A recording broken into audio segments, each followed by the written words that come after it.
Assalamualaikum warahmatullahi wabarakatuh.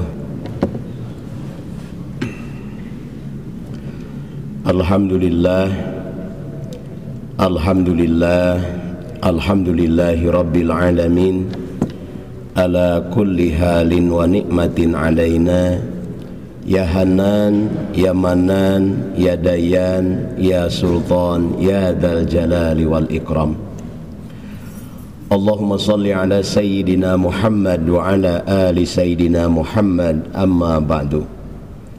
La ilaha illallah, la mawjuda illallah, la ma'buda illallah, la matluba illallah, la maqsuda illallah. Bismillahi tawakkalna ala Allah, la haula wa la quwwata illa billah. Bersyukur kepada Allah. Alhamdulillah, alhamdulillah, Allah telah mempercayakan usia kepada kita. Kita sampai di hari ke-18 di bulan Ramadan. Besar harapan kita, mudah-mudahan setiap amaliyah ibadah kita diterima oleh Allah Subhanahu wa ta'ala. Ada di antara teman kita, saudara kita, keluarga kita, sahabat kita, tetangga kita yang di Ramadan tahun kemarin masih bersama dengan kita, tarawih bersama, saum bersama. Ramadan tahun ini mereka sudah mendahului kita. Bersyukur kepada Allah. Alhamdulillah, Allah masih mempercayakan usia sehingga kita bisa melaksanakan berbagai amaliyah ibadah di bulan penuh berkah ini.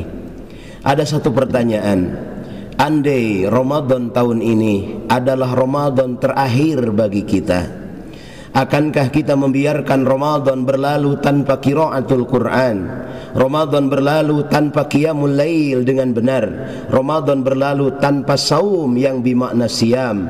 Pertanyaan itu selalu berada dalam hati kita agar kita maksimal dalam melaksanakan ibadah di bulan penuh berkah, bulan penuh ampunan, bulan penuh rahmat, bulan dilipat gandakan amal. Al hasanatu bi asri amsaliha illa sab'i mi'ati di'bin. Di bulan ini satu kebaikan Allah balas 10 kebaikan sampai 700 kebaikan.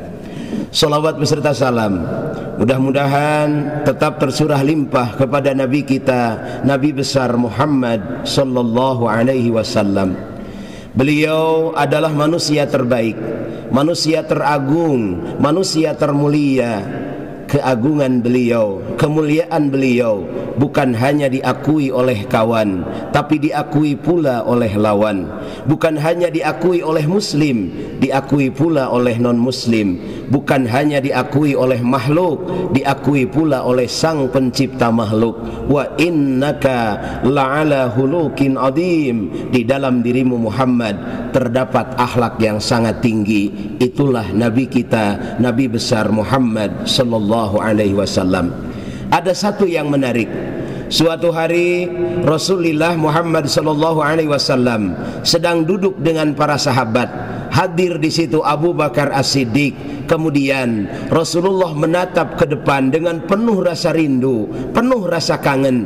Abu Bakar bertanya, "Ya Rasulullah, apa yang sedang kau pikirkan? Apa yang sedang kau rindukan?" Rasulullah menjawab, "Ana mustakun bi ihwani." Aku sedang merindukan keluargaku, kata Rasulullah. Kemudian Abu Bakar bertanya, "Ya Rasulullah, bukankah kami ini adalah keluargamu?" Apa kata Rasulullah? "Wahai Abu Bakar, wahai Umar, wahai Utsman, wahai Ali, engkau adalah sahabat-sahabat terbaikku." Kemudian Abu Bakar bertanya, "Ya Rasulullah, lantas siapakah yang kau maksud sebagai keluargaku?" Apa jawaban Rasul? "Keluargaku adalah mereka adalah orang-orang yang hidup setelahku, tidak pernah menatap wajahku, tidak pernah mendengar suaraku, tidak pernah sejaman denganku, tapi mereka beriman kepadaku." Hadirin yang dimuliakan Allah, ribuan tahun jarak memisahkan antara kita dengan Rasulullah.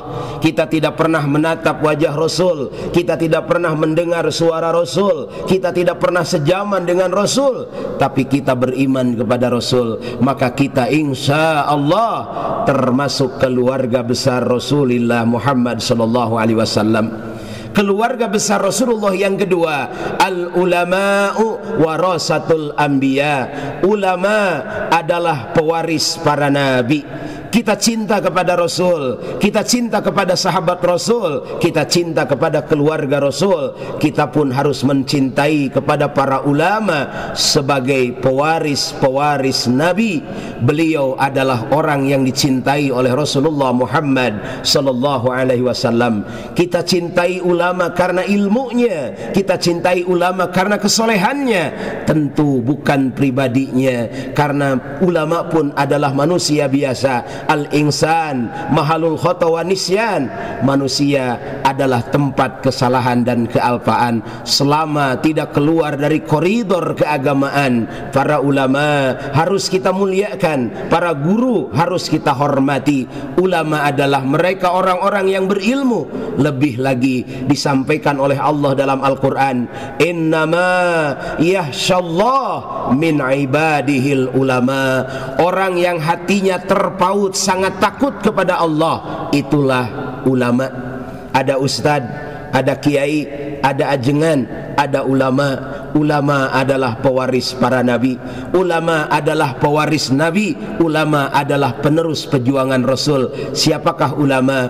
Ulama adalah mereka yang hatinya sangat takut kepada Allah karena keilmuannya, karena kesolehannya, karena ketaatannya kepada Allah. Man tawalat ta'atuhu, orang yang tak pernah melupakan Allah sedetik pun, itulah para ulama, itulah orang-orang soleh. Kita harus mencintainya. Bukti mencintai para ulama, salah satunya kita ikuti nasihatnya, kita ikuti jejak kebaikannya, kita amalkan pendapat-pendapatnya. Salah satu pendapat ulama yang sangat populer di bulan Ramadan, ulama menyampaikan bahwa Ramadan adalah syahrul riyadah, Ramadan adalah bulan latihan. Ada 4 hal yang dilatih di bulan Ramadan. Ini menurut para ulama. Yang pertama, Ramadan adalah riyadatul akidah. Allah menghadirkan Ramadan sebagai bentuk latihan keimanan kepada kita. Al-Baqarah ayat 183. Yang dipanggil untuk melaksanakan ibadah saum adalah mereka orang-orang yang beriman. Ya ayyuhalladzina amanu, wahai orang-orang yang beriman. Kenapa iman yang dipanggil? Karena tanpa iman tidak mungkin kita bisa melaksanakan saum. Saum adalah amaliyah sirriyah. Yang tahu kita sedang saum atau tidak hanya kita dan Allah. Salat kelihatan gerakannya, sedekah kelihatan uang yang diberikannya, berangkat umroh, berangkat haji kelihatan berangkatnya, baca Quran kedengaran suaranya. Sementara saum, yang tahu kita sedang saum atau tidak hanya kita dan Allah Subhanahu wa taala. Kalau saum kita karena orang, kita saum karena istri, istri saum karena suami, orang tua saum karena anak, anak saum karena orang tua, teman saum karena teman. Banyak tempat yang terbebas dari pengetahuan mereka. Tapi kalau saum kita karena Allah, wa huwa ma'akum ainama kuntum, dimanapun kita berada, di situ Allah bersama kita. Tidak ada satu detik waktu, tidak ada satu titik tempat yang terbebas dari pengetahuan Allah. Maka Ramadan melatih kita, mendidik kita untuk meningkatkan keimanan kita. Ini menurut para ulama, Ramadan adalah riyadatul akidah. Yang kedua, Ramadan adalah riyadatul ibadah. Menurut para ulama, Ramadan adalah wadah untuk melatih ibadah kita. Ada orang yang di luar Ramadan jarang datang ke masjid, di bulan Ramadan rajin datang ke masjid. Ada orang yang di luar Ramadan jarang baca Quran, di bulan Ramadan mereka rajin baca Quran. Ada orang yang di luar Ramadan jarang bangun di sepertiga malam, di bulan Ramadan mereka bangun di sepertiga malam. Ini latihan untuk kita terapkan di 11 bulan ke depan. Jangan sampai di luar Ramadan jarang ke masjid, di bulan Ramadan rajin ke masjid. Selesai Ramadan, selesai ke masjidnya. Di bulan Ramadan rajin baca Quran, selesai Ramadan, selesai baca Qurannya. Di bulan Ramadan kita bangun di sepertiga malam. Selesai Ramadan, selesai bangun di sepertiga malamnya, berarti latihan kita di bulan Ramadan tentang ibadah gagal. Ulama menyebutkan Ramadan adalah latihan ibadah. Yang terpenting bagi kita Bapak Ibu yang dirahmati Allah, Ramadan adalah riyadatul khuluq, akhlak-akhlak terbaik terlatih melalui Ramadan. Saum adalah al-imsaku anil muftir, menahan diri dari yang membatalkan, min tulu'il fajri ila ghurubis samsi, dari terbit fajar sampai terbenam matahari, dari pagi sampai maghrib kita menahan haus, menahan lapar. Allah melatih keikhlasan, Allah melatih kejujuran, Allah melatih kesabaran, Allah melatih kepedulian. 5 menit sebelum waktu maghrib tiba, makanan sudah tersaji, minuman sudah ada, di rumah tidak ada orang, perut kita lapar, kita pun haus, kita tidak berani makan dan minum. Kenapa? Karena kita yakin Allah menatap kita. Walaupun hanya 5 menit, walaupun tidak ada orang, walaupun kita lapar dan haus, kita tidak berani memakannya. Di situ Allah melatih kesabaran, Allah melatih kejujuran, Allah melatih keikhlasan, Allah pun melatih konsistensi waktu dalam hidup kita. Betapa waktu sangat berharga dalam kehidupan kita. Pantas dalam Al-Quran Allah berkali-kali bersumpah dengan mengatasnamakan waktu. Wadduha, wal lail, wan nahar, wal asr, wal fajr. Kenapa Allah bersumpah dengan mengatasnamakan waktu? Sukses dan tidaknya kita dalam hidup tergantung bagaimana kita memanajemeni waktu. Setiap kita sehari semalam diamanahkan waktu oleh Allah 24 jam. Tapi dalam 24 jam ada yang bisa menghafal Al-Quran, ada yang bisa menghafal hadis, ada yang bisa mengumpulkan uang ratusan juta rupiah, ada yang bisa memimpin sebuah negara, ada juga yang kerjaannya hanya menghayal. Andaikan jikalau umpama misalnya bangun tidur lagi, Mbah Surip etamah. Waktunya sama 24 jam, tapi keberhasilan berbeda. Ramadan melatih bagaimana konsistensi waktu bagi kita. Kemudian 1 hari dari pagi sampai maghrib, sepanjang hari kita merasakan haus dan lapar. Tumbuhkan kepedulian. Kita haus dan lapar hanya di siang hari. Tengok tetangga kita, tengok saudara kita, ada yang diuji dengan keterbatasan. Mereka haus, mereka lapar, bukan hanya di siang hari, tapi boleh jadi di sepanjang hari. Mereka haus, mereka lapar, bukan hanya di bulan Ramadan, tapi bisa jadi di sepanjang tahun. Saum melatih agar kita memiliki akhlak yang baik, kesabaran, keikhlasan, kejujuran, terutama kepedulian dalam hidup kita. Jangan hanya untuk membesarkan diri, jangan hanya untuk memajukan diri, tapi kita sama-sama maju di jalan Allah Subhanahu wa taala, bahagia di jalan Allah Subhanahu wa taala. Umar bin Khattab tidak berani tidur sebelum memastikan semua tetangganya dalam keadaan kenyang. Hadirin yang dimuliakan Allah, inilah pendapat para ulama. Ramadan adalah bulan latihan. Allah melatih iman kita, Allah melatih ibadah kita, Allah melatih akhlak kita. Semoga latihan ini bisa kita terapkan di 11 bulan ke depan. Apalagi sekarang kita sudah ada di 10 hari kedua. Kalau kita analogikan dengan sebuah pertandingan, 10 hari pertama adalah babak penyisihan. Saya yakin di masjid raya, di masjid besar Pusdai, di awal Ramadan semuanya pasti penuh, masjid penuh. Tapi di 10 hari kedua itulah babak semifinal. Para pemain yang masih bertahan adalah mereka pemain-pemain yang baik, pemain-pemain yang berhasil melewati tahapan babak penyisihan, masuk ke babak semifinal. 10 hari terakhir akan segera tiba. Itulah babak penentu, babak final. Siapa yang berhak mendapatkan medali terbaik, medali terindah di bulan Ramadan, yaitu Lailatul Qadar, malam keberuntungan. Kita beribadah di malam itu, nilai pahalanya lebih baik daripada ibadah 1000 bulan. Kapan Lailatul Qadar akan datang? Rasulullah merahasiakannya. Beliau hanya menyampaikan dalam 2 matan hadis. Matan hadis yang pertama, taharau Lailatul Qadri fil asril awahiri min Ramadan. Carilah malam Lailatul Qadar di 10 hari terakhir di malam Ramadan. Hadis yang kedua lebih detil lagi, taharrau lailatul qadri fil witri minal asril awahir fi Ramadan. Carilah malam Lailatul Qadar di malam-malam ganjil di 10 hari terakhir di bulan Ramadan.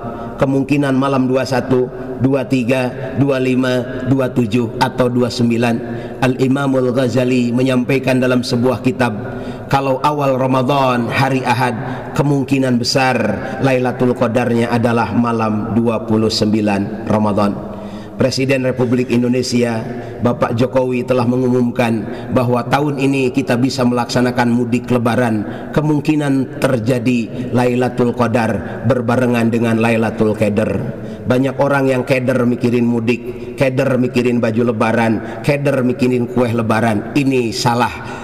Justru di 10 hari terakhir, walaupun mungkin kita akan mudik, kita akan merayakan kebahagiaan Ramadan diakhiri dengan hari kemenangan, tapi tetap apa yang dilakukan Rasulullah itu yang harus kita lakukan.